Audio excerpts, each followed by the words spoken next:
అభివృద్ధి విషయంలో తెలంగాణ నమూనాను ప్రపంచానికి చాటి చెప్పడానికి భారత్ సదస్సు నిర్వహిస్తున్నామని డిప్యూటీ సీఎం బట్టి విక్రమార్క తెలిపారు. రాష్ట్ర ప్రభుత్వ ఆధ్వర్యంలో శుక్ర శనివారాల్లో ఈ సదస్సు నిర్వహిస్తున్నారు. హైదరాబాద్ ఇంటర్నేషనల్ కన్వెన్షన్ సెంటర్లోని నోవైటల్ హోటల్లో సదస్సు జరగనుంది. మంత్రి ఉత్తమ్ కుమార్ రెడ్డి, ఏసీసీ కార్యదర్శి గుర్దీప్ సింగ్ నప్పల్తో కలిసి బట్టి విక్రమార్క సదస్సు వివరాలను విలేకరులకు వెల్లడించారు. ఈ సదస్సు ద్వారా ప్రభుత్వ ఆలోచన విధానాలను ప్రపంచానికి చెప్పనున్నామన్నారు. తద్వారా రాష్ట్రంలో పెట్టుబడులను ఆహ్వానిస్తామని తెలిపారు. లౌకికవాద కాంగ్రెస్ పార్టీ ఆలోచనలు, సిద్ధాంతాలను వివరించనున్నట్లు తెలిపారు. ప్రగతిశీల భావజాల రాజకీయ పార్టీలతో కలిసి డిక్లరేషన్ రూపొందించి విడుదల చేయనున్నట్లు వెల్లడించారు. తెలంగాణ మోడల్ను ప్రపంచానికి చాటడానికి సదస్సు ఉపయోగపడుతుందన్నారు. ఈ ఉద్దేశంతోనే ఇక్కడ నిర్వహిస్తున్నామని తెలిపారు బట్టి.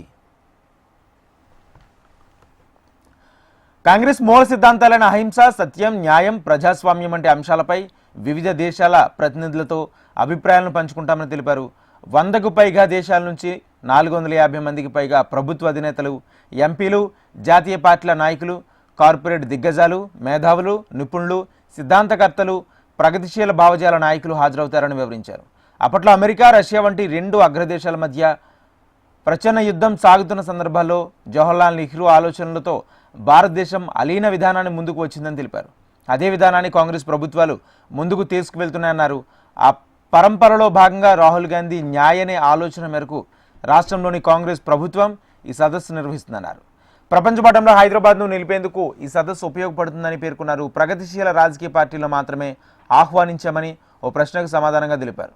సదస్సు నిర్వహణలో పెట్టుబడుల విషయంలో తెలంగాణకు అనుకూల వాతావరణం ఏర్పడుతుందని భావిస్తున్నట్లు ఉత్తమ్ తెలిపారు.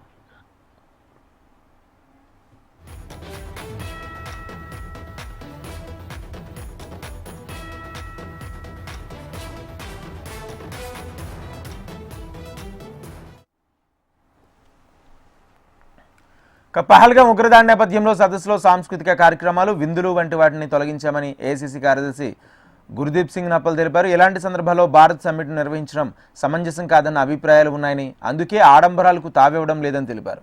ఉగ్రదాడులు, దేశ రక్షణ గురించి కూడా సదస్సులో చర్చించి డిక్లరేషన్లో చేరుస్తామని తెలిపారు. కాగా భారత్ సమ్మిట్ ఏర్పాట్లను బట్టి ఉత్తమ్, మీనాక్షి నటరాజన్, మహేష్ కుమార్ గౌడ్ పరిశీలించారు.